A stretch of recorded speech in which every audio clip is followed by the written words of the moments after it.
Welcome, and thank you for joining us here today. My name is Anna Yanucci, and I'm an urban planner at Perkins & Will and a member of the consultant team working on North York at the Centre. I will be sharing a brief presentation to introduce the project and provide an overview of today's meeting materials.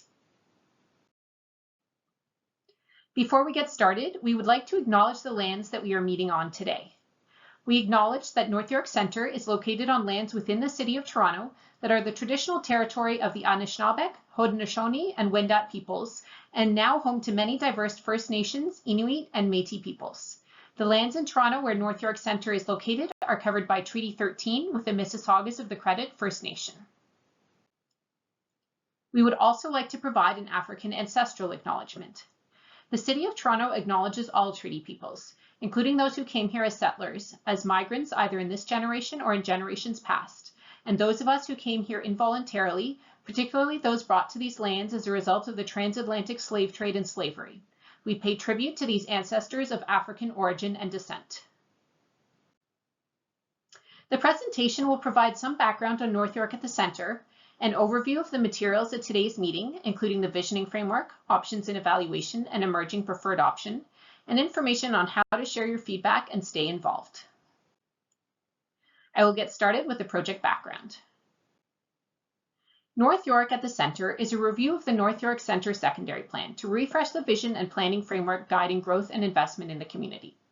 It will inform updates to secondary plan policies and will provide a framework for future private development and public projects.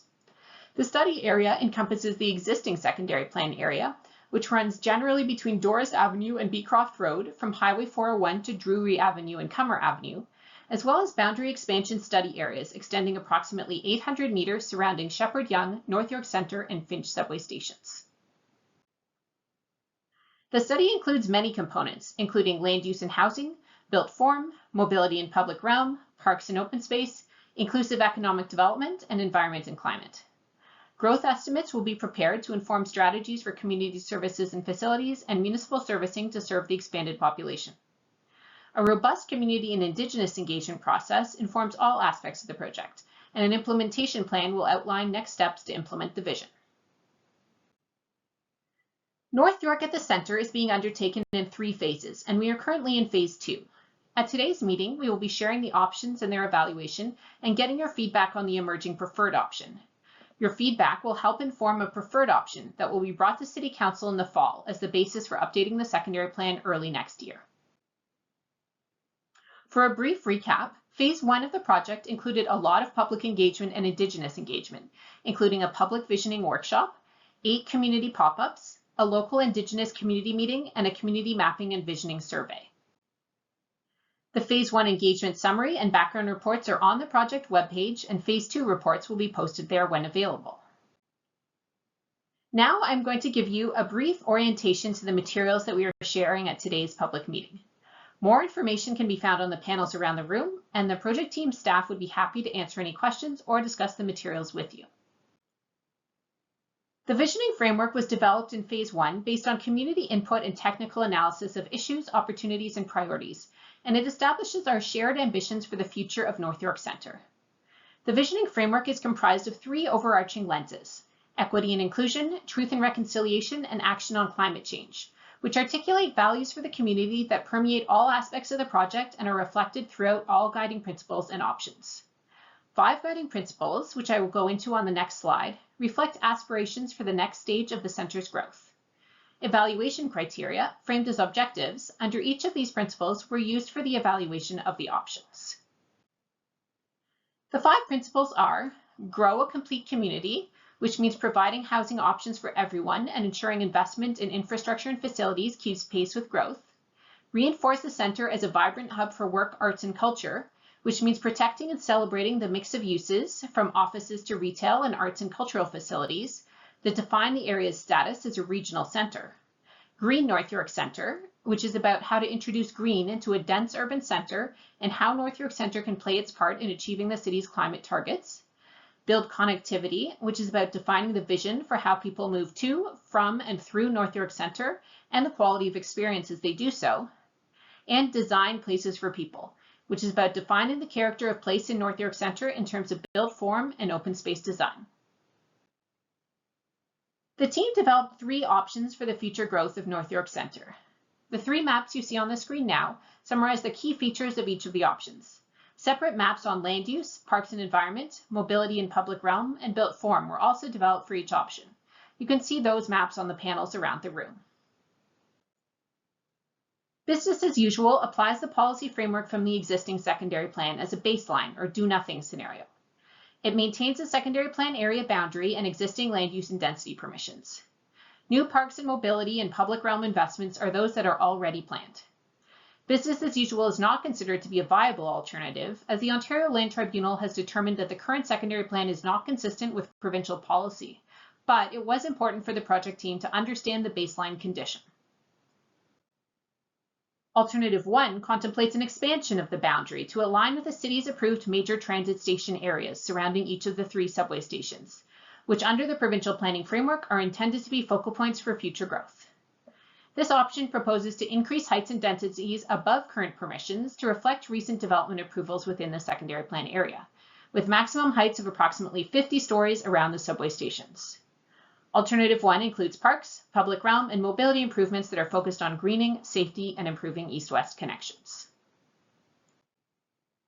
In Alternative 2, the proposed boundary expansion extends further east to Willowdale Avenue to allow a transition in heights and more housing options. Heights and densities are further increased to align with other centres in Toronto, like downtown and Yonge and Eglinton, with a maximum of approximately 60 stories at the 3 subway stations. This option proposes to redesignate large areas of neighborhoods to mixed-use areas, allowing greater flexibility for redevelopment in a mid-rise format.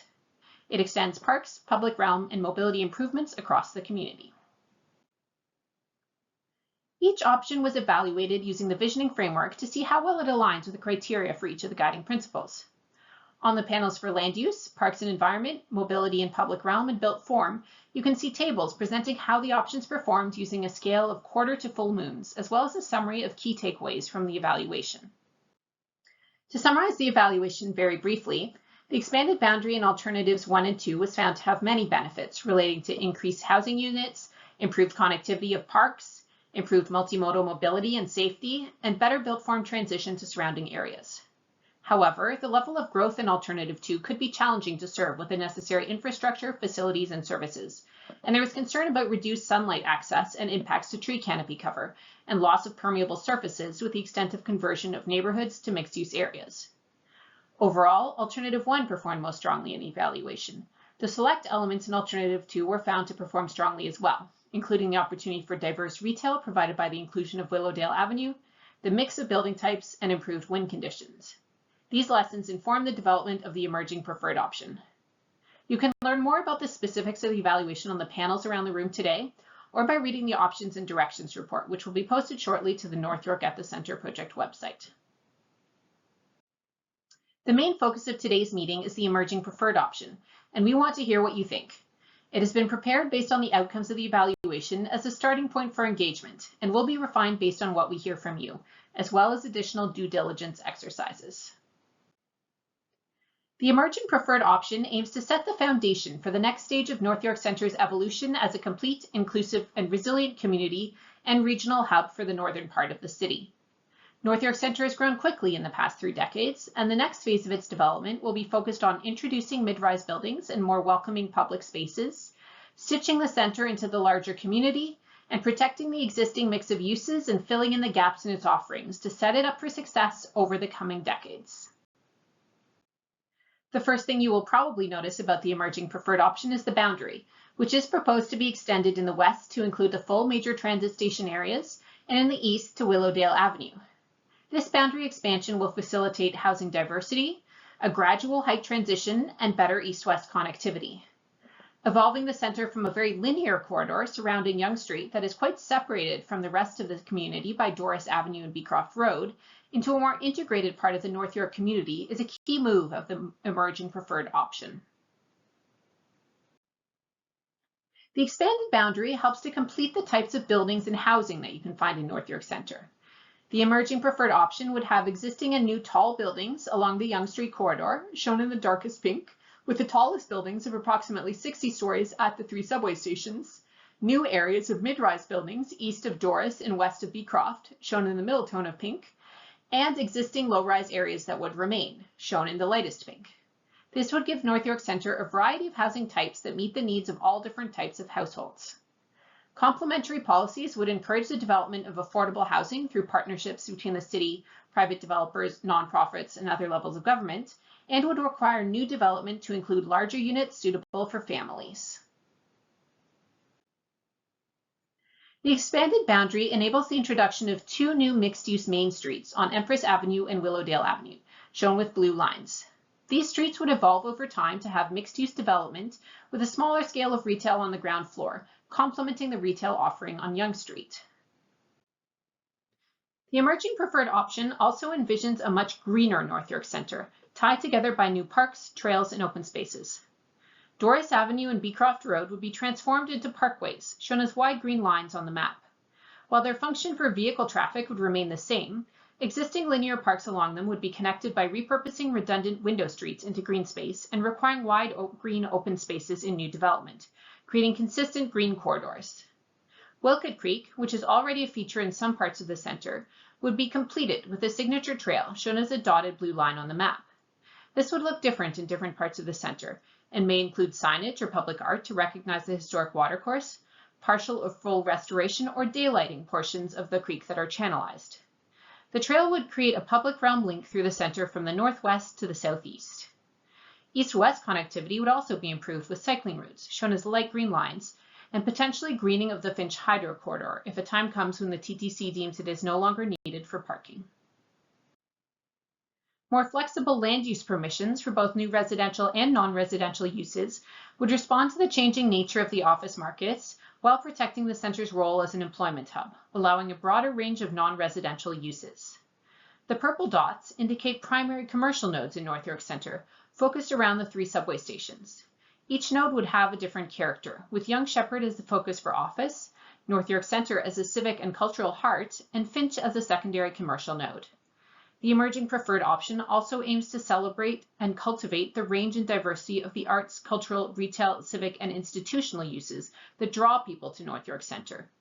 A civic precinct centered on a revitalized Mel Lassen Square would reinforce the centre as the main focal point for public life in North York.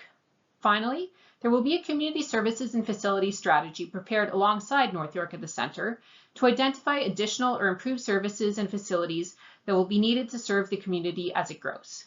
Accompanying policies will encourage the co-location of multiple services and agencies, including community service facilities, affordable and/or supportive housing, arts and culture facilities, and institutional uses, and would encourage facilities to be provided in an urban format, such as in the podium of a building.